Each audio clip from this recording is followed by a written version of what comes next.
Yo quisiera, por unos breves minutos nada más, compartir algo que el Señor puso en mi corazón estos días, pensando un poco en lo que ha sido el 2015, el 2016 que viene, y algo que se me cruzó mientras oraba una mañana es que probablemente una lucha que nos sea común a todos es la lucha por ser perseverantes. ¿Cuántos han luchado para ser perseverantes? Perseverantes en la palabra, perseverantes en la oración, perseverantes en dar testimonio, ¿sí? Perseverantes en proyectos personales. ¿Han sido perseverantes? ¿O han intentado serlo, mejor dicho? Sí, han intentado. Y probablemente muchos de ustedes que intentaron ser perseverantes fracasaron tantas veces como yo. Porque nos suele pasar esto, ¿no? En que nos cuesta ser perseverantes.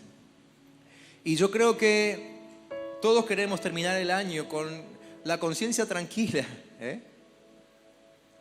Y necesitamos quizás ajustar algunas cosas, por lo menos tomar algunos compromisos con el Señor, para que el próximo año, el 2016, nos encuentre a todos nosotros como personas que realmente somos perseverantes, ¿sí? Perseverantes en la voluntad de Dios, perseverantes en construir nuestra vida, en fundamentarla en Él, perseverantes en sostener nuestras familias, perseverantes en nuestros ministerios, ¿sí? Perseverantes en extender el reino, predicar el evangelio a los que nos rodean. Ser perseverantes es un problema que tenemos. Entonces, yo quiero compartir con ustedes algunos principios. Unos muy pocos hoy, solamente 2 hoy. Y el domingo que viene, quizás otros 2, ¿sí? Pero que este fin de año podamos tomar decisiones específicas para que el año que viene no nos encuentre otra vez siendo flojos, siendo débiles, preparándonos ahora. Y una de las cosas que el Señor puso en mi corazón, la primera de ellas, es que debemos ser gente dócil frente a la palabra y no endurecernos por las experiencias vividas. Las experiencias que solemos atravesar hacen que nuestro corazón se endurezca, nuestra alma se endurece, ¿sí? Y entonces nos cuesta perseverar porque constantemente hay como un pensamiento que va y viene en nuestra mente que nos dice: no vas a poder, porque ya te pasó una vez, no vas a poder, no vas a poder, no vas a poder. Creo que el primer principio que el Señor puso en mi corazón es este: debemos ser personas dóciles frente a la palabra, pero por otro lado, no endurecernos con las experiencias vividas. Creo que a todos nos pasó de escuchar alguna palabra alguna vez y que no nos guste, no sé si hacerles levantar la mano, pero a mí me pasó de pronto estar en un lugar donde se está predicando y lo que se está diciendo a mí no me está gustando. Por distintas razones, probablemente porque lo que se está diciendo es cierto, tienen razón, ¿no? Y entonces como que me pega y no me gusta. Lo que dice no me gusta y termino cerrándome. Y entonces, ahí es cuando tenemos que decir esta frase que yo les puse allí en la pantalla, que el problema no es la palabra que escuchamos, la verdad que escuchamos, sino la condición de nuestro corazón al escuchar esa palabra. La palabra es palabra que sale de la boca de Dios, así que no hay por qué discutirla, no hay por qué cuestionarla, ¿sí? Es siempre igual, es siempre fiel a través de los tiempos. Dios no cambió su opinión. El problema está en cómo nosotros nos preparamos para escuchar la palabra. Nuestro corazón no está siempre en las mismas condiciones. Entonces hay veces en que estamos listos a escuchar una palabra y hay veces en que no. Hay veces en que aún venimos al culto con un gozo tremendo y hay otras veces en que 10 minutos antes de salir para acá nos enteramos de algo, sucedió algo, en el camino nos peleamos con alguien, ¿sí? Y entonces cuando llegamos acá lo que se nos dice o no nos gusta o ni lo oímos. Y el problema no está en la palabra. Dios preparó la palabra para ese día, Dios se la dio al siervo que ese día iba a predicar, pero nuestro corazón no estaba listo. Pensaba en algunos ejemplos. Por ejemplo, ¿cuántos de ustedes se acuerdan haber leído acerca de Ananías y Zafira? ¿Se acuerdan de Ananías y Zafira? ¿sí? Ananías y Zafira aparecen en el capítulo 5 de Hechos. Y ellos eran parte de la primera iglesia, la iglesia primitiva, ¿sí? Ahí se acuerdan que en el capítulo 2 de Hechos cae el Espíritu Santo como Jesús lo había prometido y comienza un movimiento impresionante en Jerusalén, ¿sí? Y de allí se forma la iglesia primitiva, que en realidad no tenía edificio. Se juntaban en las escalinatas del templo, pero no entraban porque adentro no podían entrar las mujeres, porque no podían entrar los extranjeros. Había un montón de razones, así que se encontraban en la calle, se encontraban en las casas. La cuestión es que había una iglesia que tenía a esa altura ya varios miles de personas. Ananías y Zafira eran parte de esa iglesia. Resulta que en un momento el Señor dispone los corazones de algunos hermanos para que empiecen a ofrendar de una forma especial, ¿sí?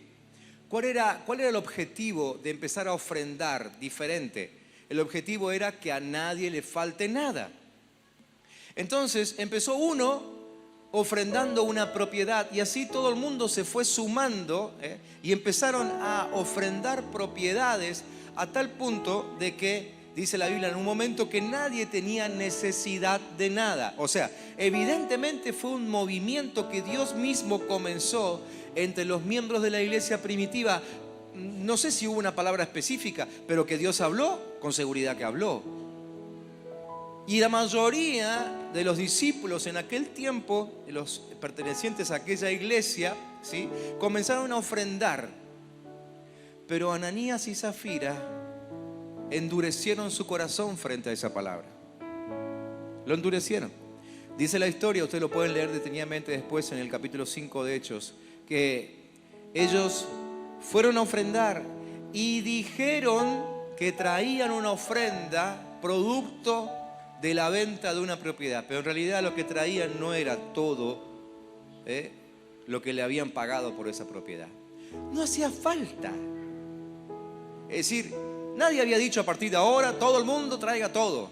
No hacía falta. Pero ellos endurecieron su corazón y a causa de la dureza de su corazón no entendieron lo que Dios quiso decir. Y dijeron que traían todo, pero no trajeron todo.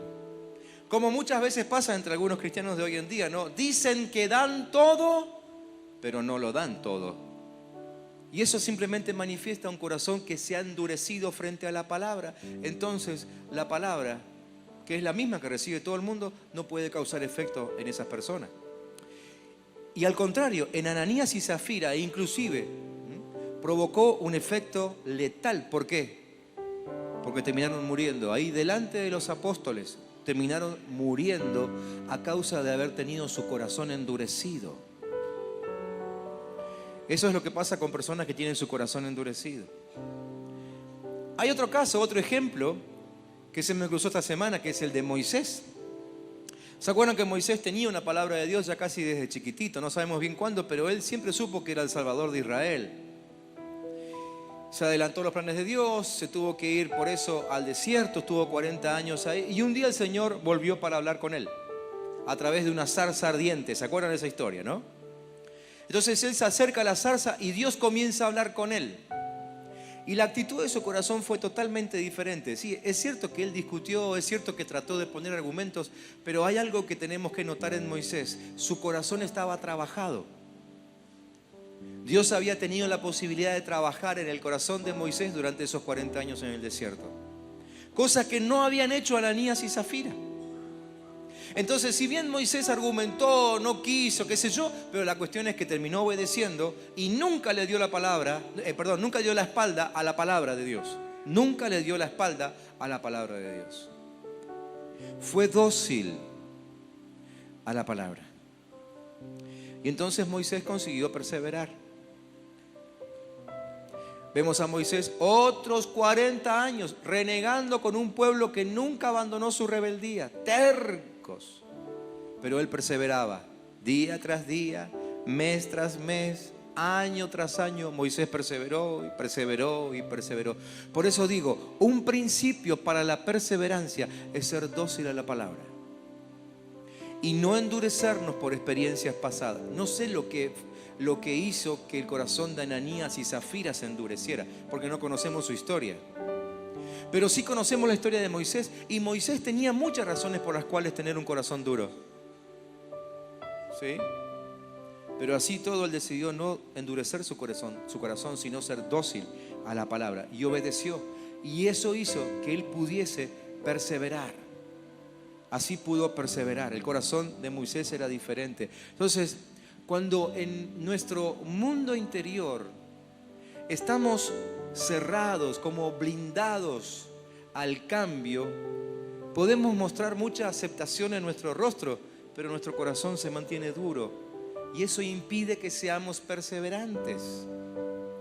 Hay una historia en Mateo capítulo 21 que creo que lo ilustra. Mateo 21, si quieren no lo busquen, solamente escuchen, pero está en Mateo 21 del 28 al 30. Jesús es el que está hablando y cuenta una historia. Él dice así, que había un hombre que tenía 2 hijos. Se dirigió al primero y le pidió: hijo, ve a trabajar hoy en el viñedo. No quiero, contestó el hijo. Pero después se arrepintió y fue. Luego el padre se dirigió al otro hijo y le pidió lo mismo, y este contestó: sí, señor, pero nunca fue. En esta historia, sobre todo en el segundo caso, vemos a un hijo que tenía su corazón endurecido, que mostró con el rostro una aprobación, una aceptación, ¿no es cierto? Él dijo: sí, no hay problema, yo voy, pero nunca fue. Nunca fue.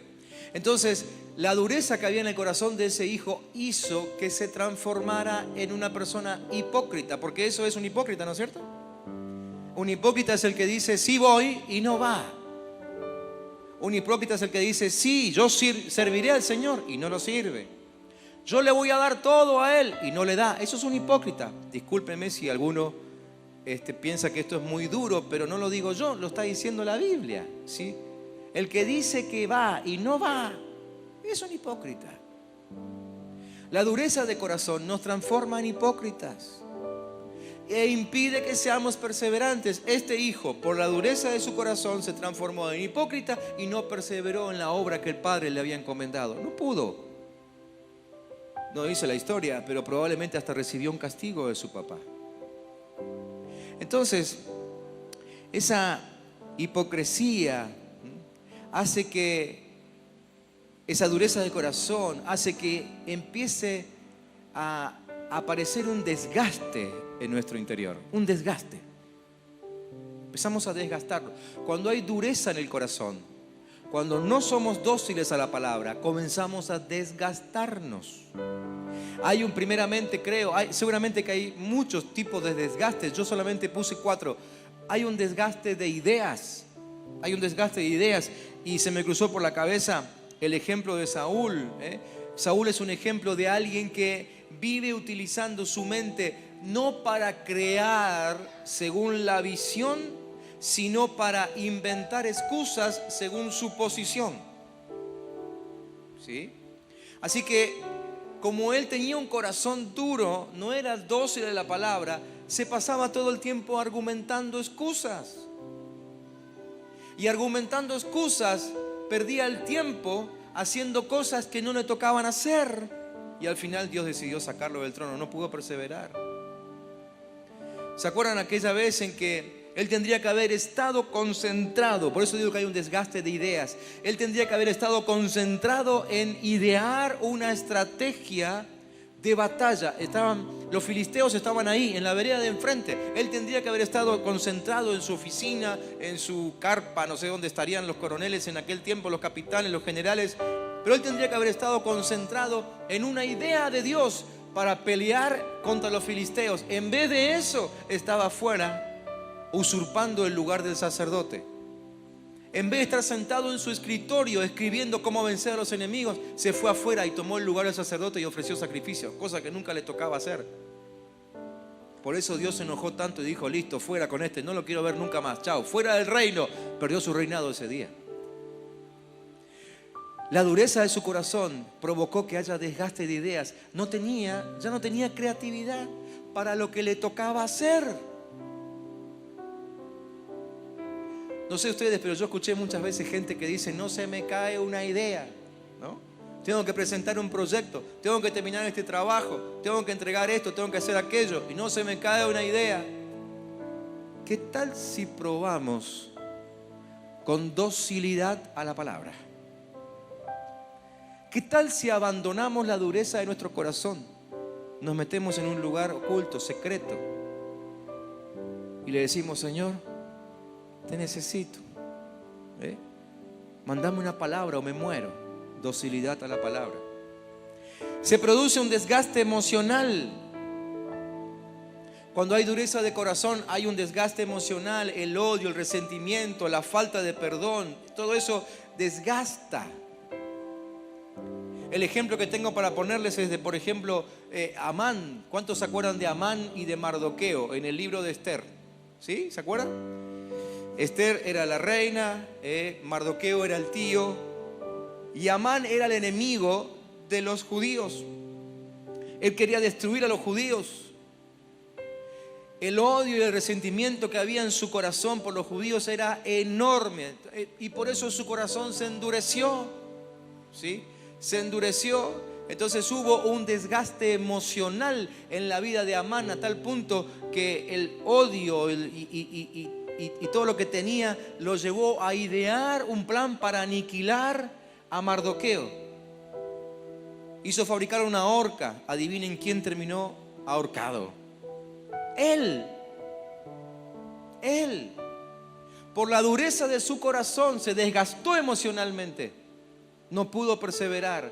Era un funcionario del rey. No pudo perseverar. Terminó ahorcado.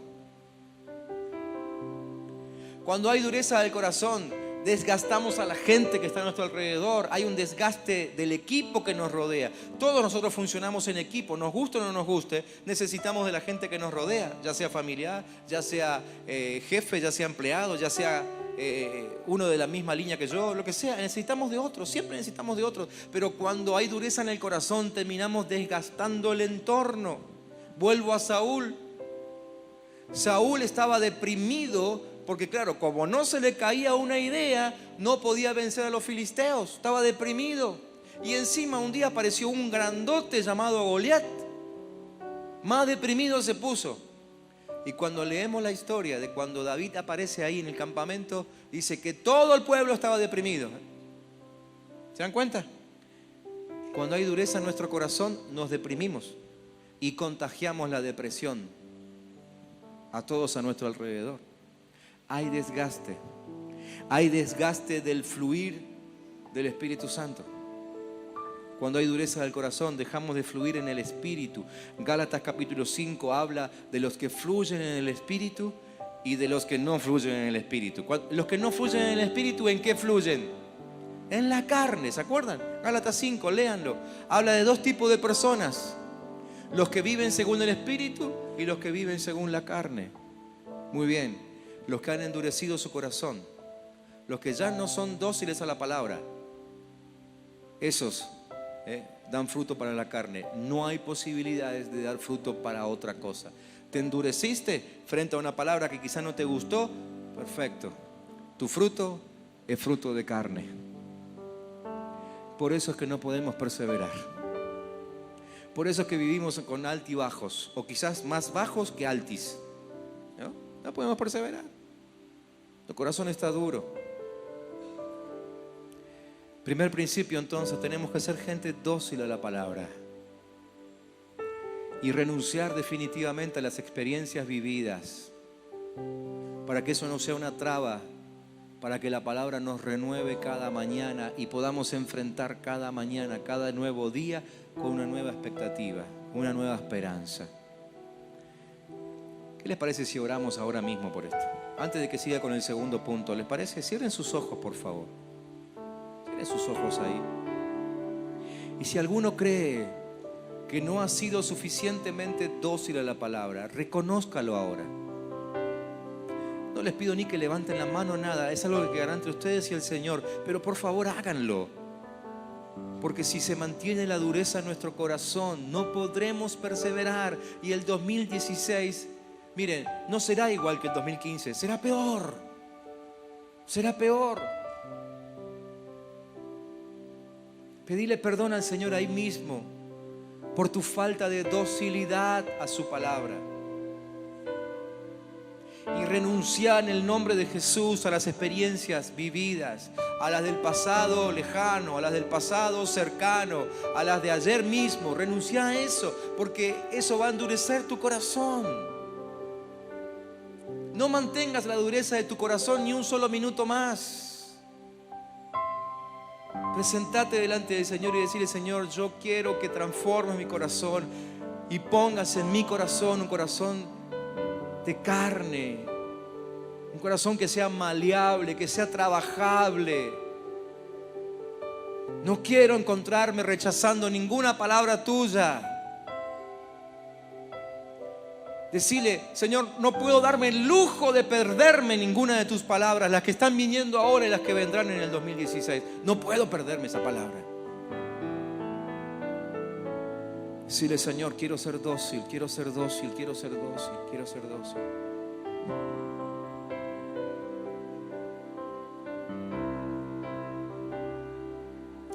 Espíritu Santo, ministra esa docilidad sobre nosotros. Ministra esa docilidad, ministra sanidad, para que definitivamente seamos libres de las experiencias vividas en el pasado. Yo proclamo libertad de experiencias del pasado en el nombre de Jesús. El que la quiera tomar, diga amén. Yo proclamo esa libertad. Proclamo cadenas del pasado rotas ahora mismo en el nombre de Jesús. Declaro Espíritu Santo de Dios trabajando, haciendo corazones dóciles entre nosotros, en el nombre de Jesús. En el nombre de Jesús. Segundo principio.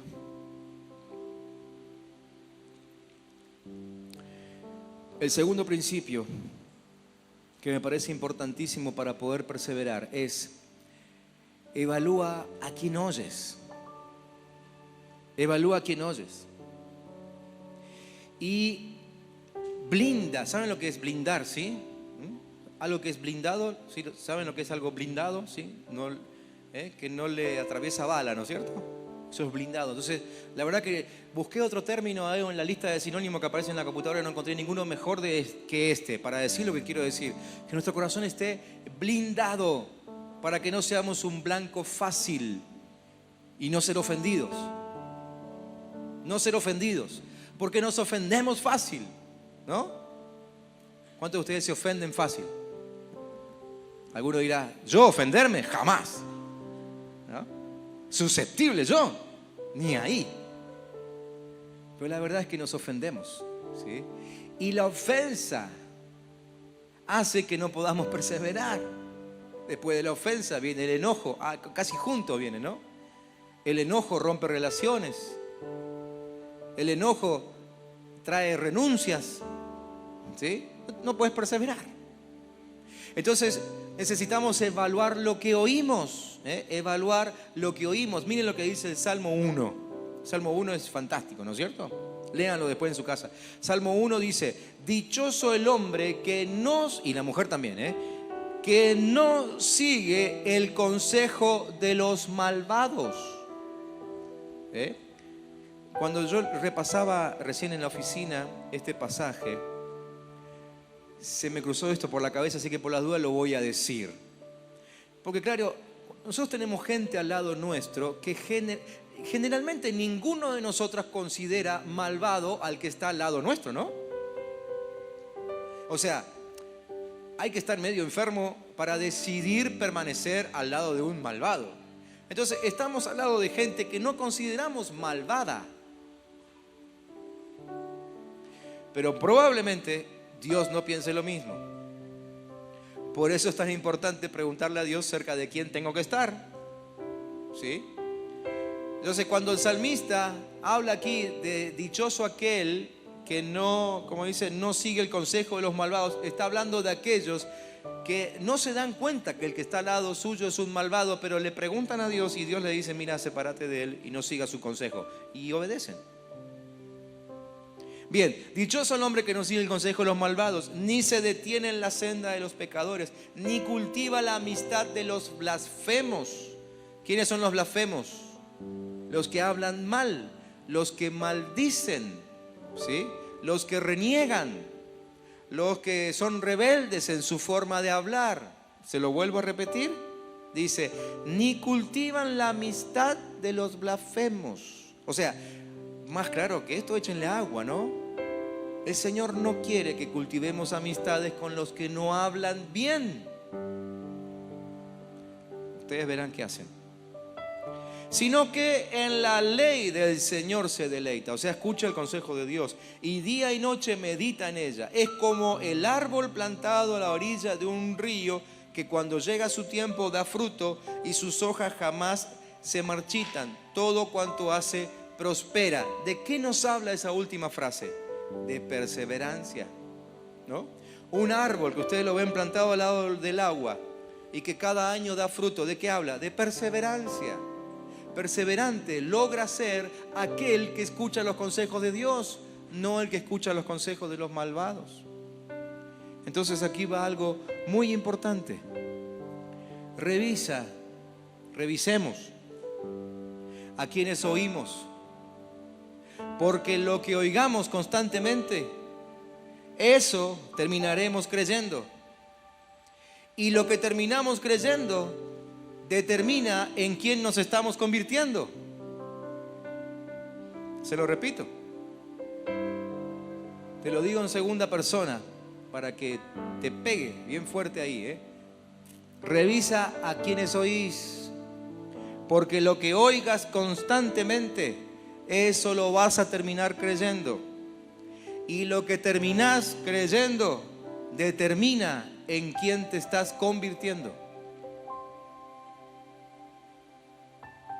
David, el rey David, cuando todavía no era rey, escuchó al profeta Samuel y llegó a rey. Si hubiese escuchado a su entorno, sus hermanos parece que no lo querían mucho. Su padre ni se acordaba de él. ¿Se acuerdan cuando fue Samuel a la casa de Isaí, el papá de David? Le dijo, preséntame a tus hijos que uno de ellos te lo tengo que ungir. Llamó a todos menos a David. Ni se acordó de David. O sea, si David escuchaba a su entorno, pero no llegaba ni a patrón de pastor de ovejas. Pero él decidió no escuchar a su entorno. Él escuchó al profeta, escuchó a Samuel y llegó a ser rey. Saúl escuchó a la divina. Si no se acuerdan la historia, lean la historia después. Segundo de Samuel 16, 17. Primera de Samuel 16, 17, por ahí. ¿Sí? Escuchó a la divina y terminó muerto con uno de sus hijos, inclusive en medio de la batalla. Todo depende a quién escuchamos. Entonces tenemos que discernir en quién invertimos nuestro tiempo. Chequear qué nos están dejando nuestras amistades, aquellos con los cuales nos relacionamos, aquellos que están cercanos a nuestro corazón. Tenemos que saber esto. Toda persona a quien yo le abra mi corazón va a dejar algo positivo o algo negativo en mí. No hay neutros. O te dejan algo bueno o te dejan algo malo. ¿Sí? Todo aquel a quien le abras tu corazón. Entonces, por favor, durante un minuto simplemente pensá en esto, pregúntate esto. Para hacer una evaluación cierta, ¿no? Pregúntate esto. Desde que soy amigo o amiga de fulanito o fulanita, ¿estoy más cerca de Dios o más lejos de Él?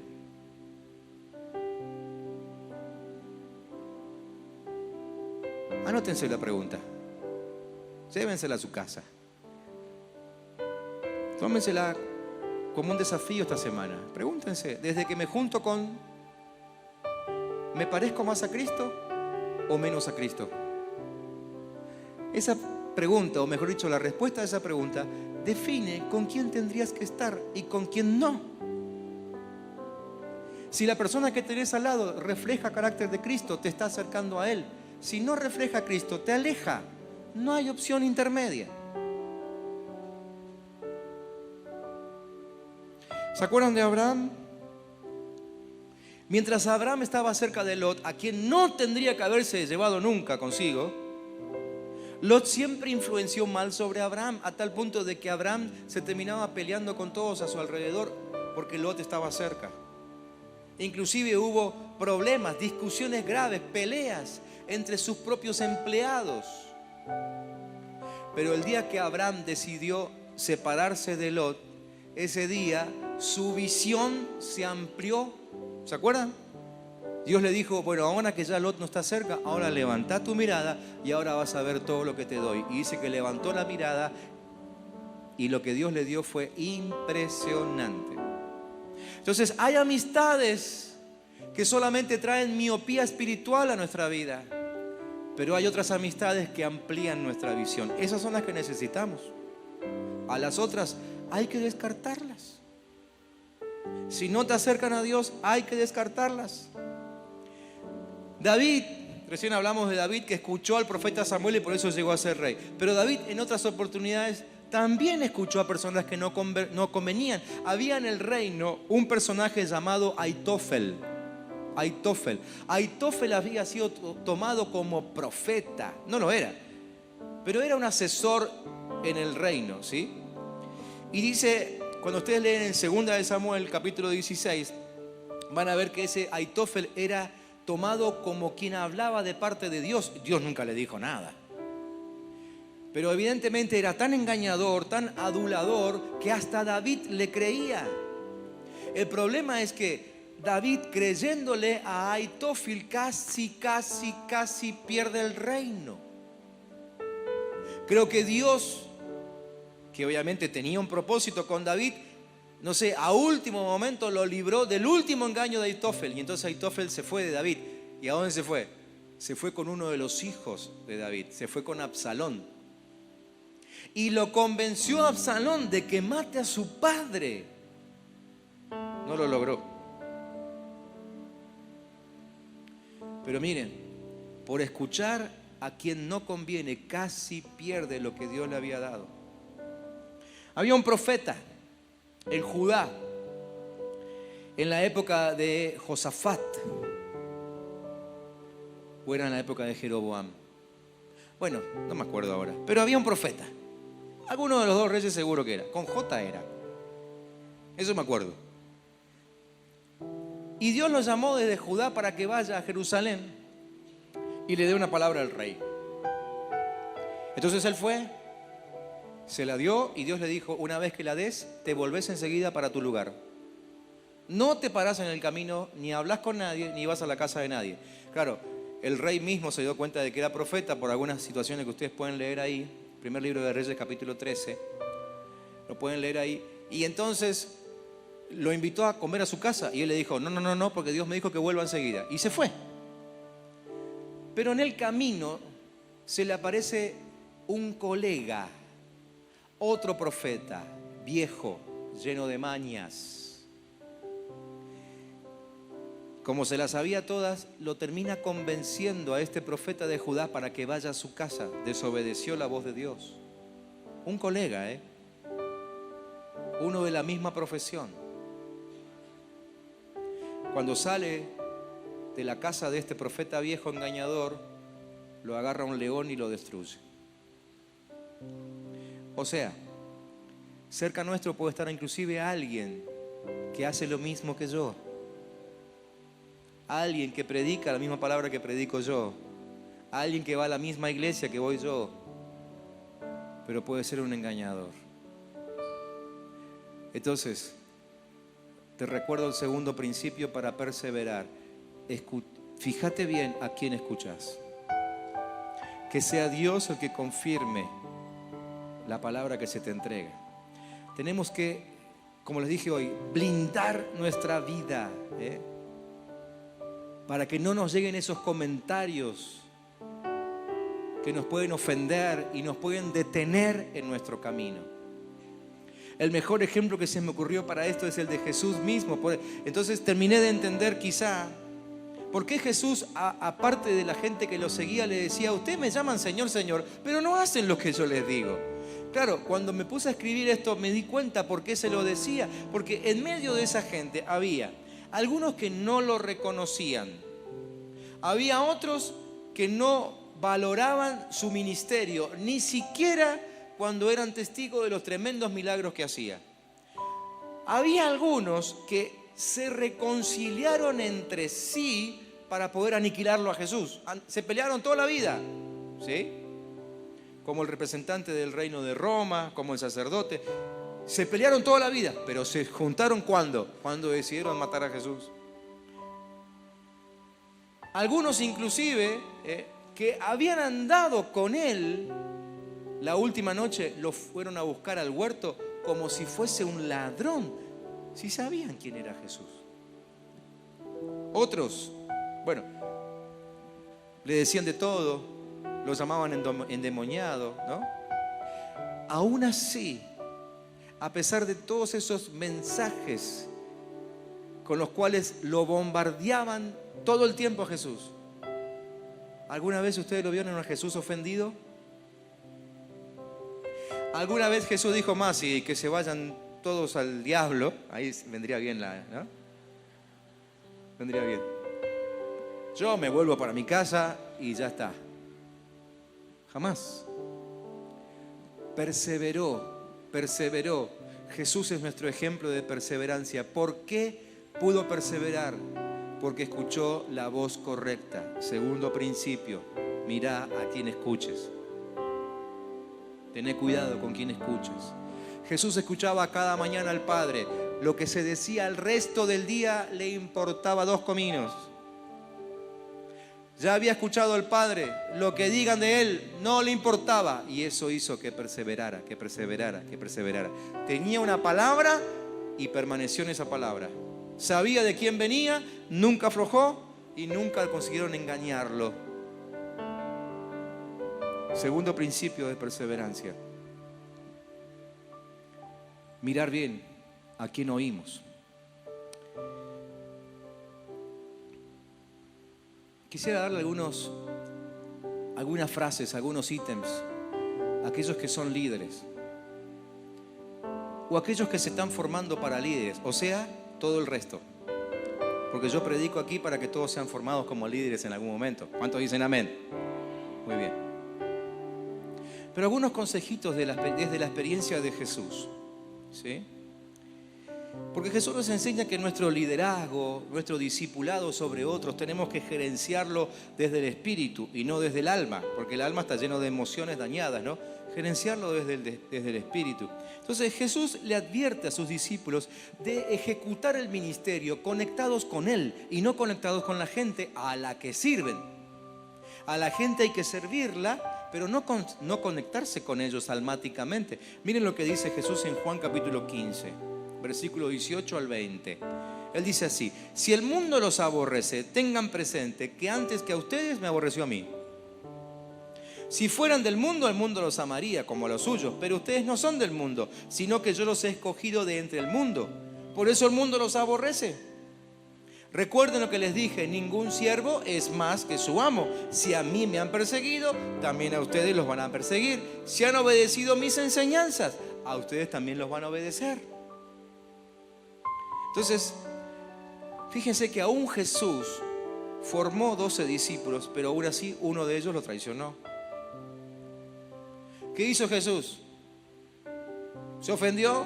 ¿Se enojó? ¿Se deprimió? Apenas resucitó, llamó a los 11 que quedaban y durante otros 40 días les enseñó más todavía del reino de Dios. ¿Sí? Y siguió fortaleciendo sus vidas.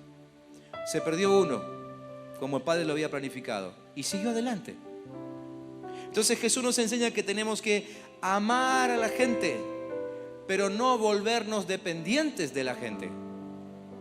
Tenemos que consolidarlos como que siempre van a estar con nosotros, pero no idolatrar sus atributos, porque puede ser que no estén siempre con nosotros. Respetarlos, honrarlos, enseñarles a honrar, pero no volvernos dependientes de su honra. ¿Sí? No esperar que la gente nos honre. Puede ser que no nos honre. Si a Jesús lo deshonraron, ¿por qué no lo van a hacer con nosotros? Entonces, formar discípulos, formar hijos espirituales, esperando lo mejor de ellos. Pero mientras lo estamos formando, mentalizarnos en que tenemos que darle una oportunidad si se llegan a equivocar. O sea, en definitiva, escuchar al Padre. no escuchar a la gente que nos rodea, ni siquiera a nuestros discípulos. No estoy diciendo con esto que la opinión de los discípulos no valga. No. Estoy diciendo, me refiero especialmente cuando hay frases que sueltan sobre nosotros que nos pueden dañar, que nos pueden ofender, que nos pueden detener. Que lo que escuches cada día, lo más fuerte que escuches cada día, sea la voz de tu Padre, Dios. Y a partir de ahí, lo que los demás digan, que te resbale. Blinda tu corazón. ¿Volvemos a orar? Cerrá tus ojos.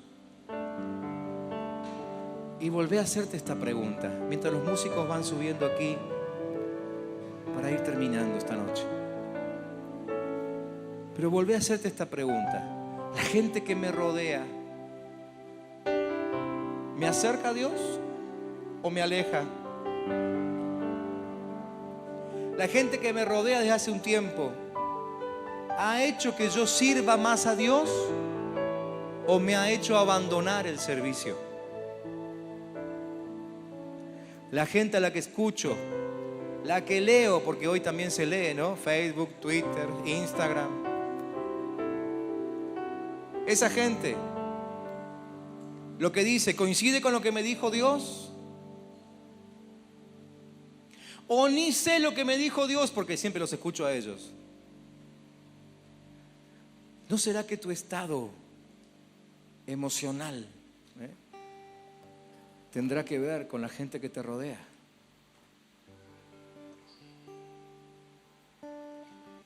Por favor, tómate, no unos minutos ahora, tómate esta semana para revisar tus amistades, la gente que te rodea. Y decidí apegarte a aquellos que fortalecen tu vida, que te acercan a Dios, que te bendicen, que te llenan de expectativa, que te llenan de aliento por servir al Señor, por pagar el precio. Júntate con aquellos que pagan el precio. Júntate con aquellos que oran. Probablemente vos sepas bien que aquel con el cual te juntás no ora ni para comer. Júntate con aquellos que oran. Júntate para orar. ¿Querés ponerlos a prueba? ¿No estás seguro si son los que te convienen o no? Proponerle orar. Proponerle esta semana, vamos a empezar a juntarnos 1 hora al día para orar. En poco tiempo te vas a dar cuenta si te conviene o no te conviene. Si te conviene, los dos van a estar unidos en oración, queriendo servir al Señor. Si no te conviene, estarás orando solo.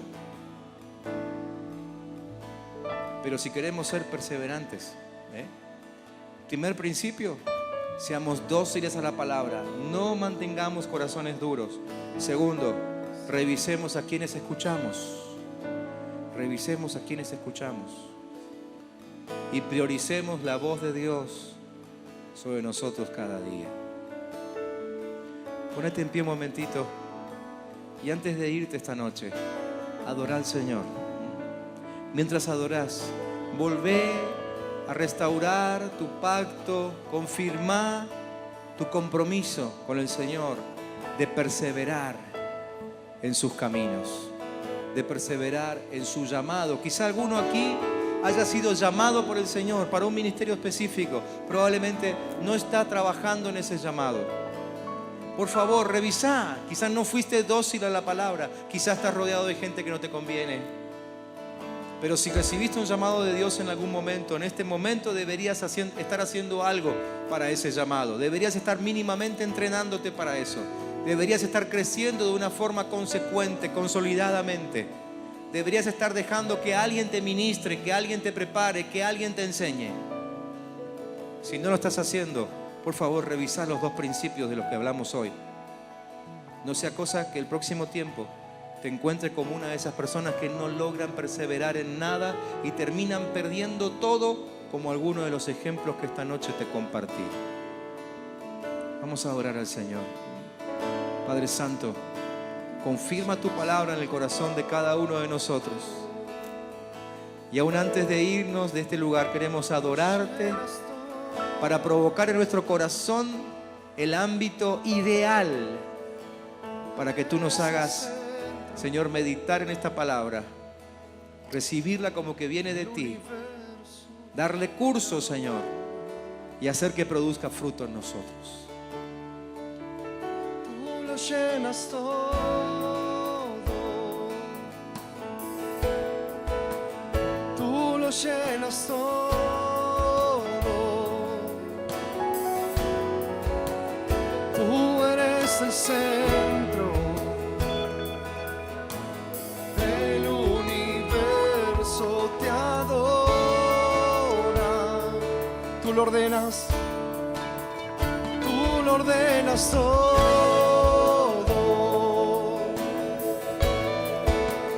tú lo ordenas todo, ordena nuestros pasos, tú eres el centro del universo, te adora.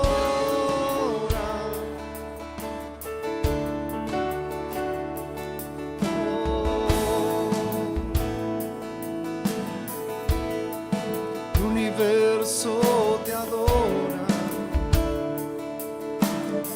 el universo gira en torno a ti, toda tu obra se postra ante tu majestad, ante tu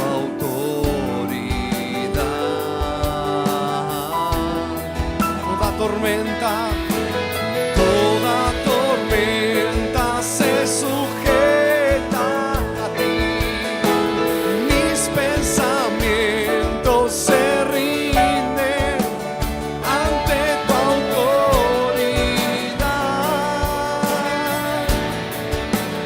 al príncipe de paz, oh, tú lo llenas todo.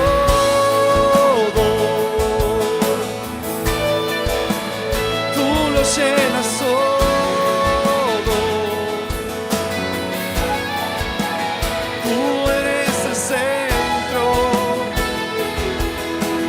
del universo, te adora, ordena nuestros pasos, tú lo ordenas todo, ordena nuestras vidas, tú lo ordenas todo.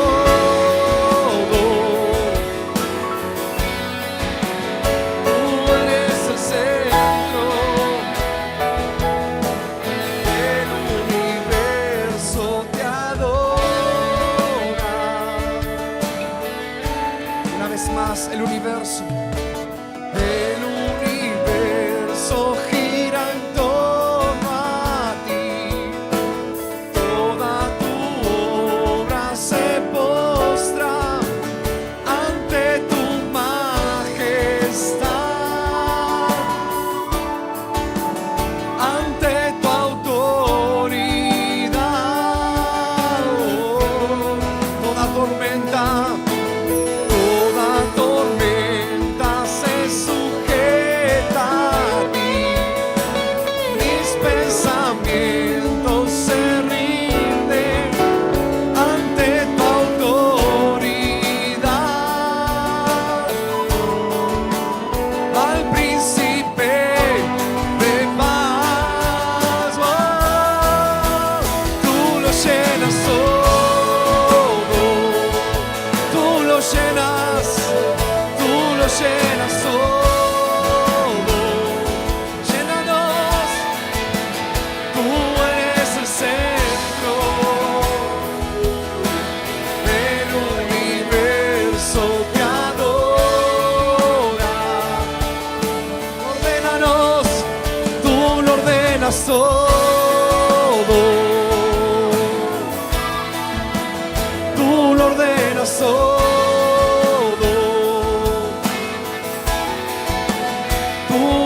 El centro y el universo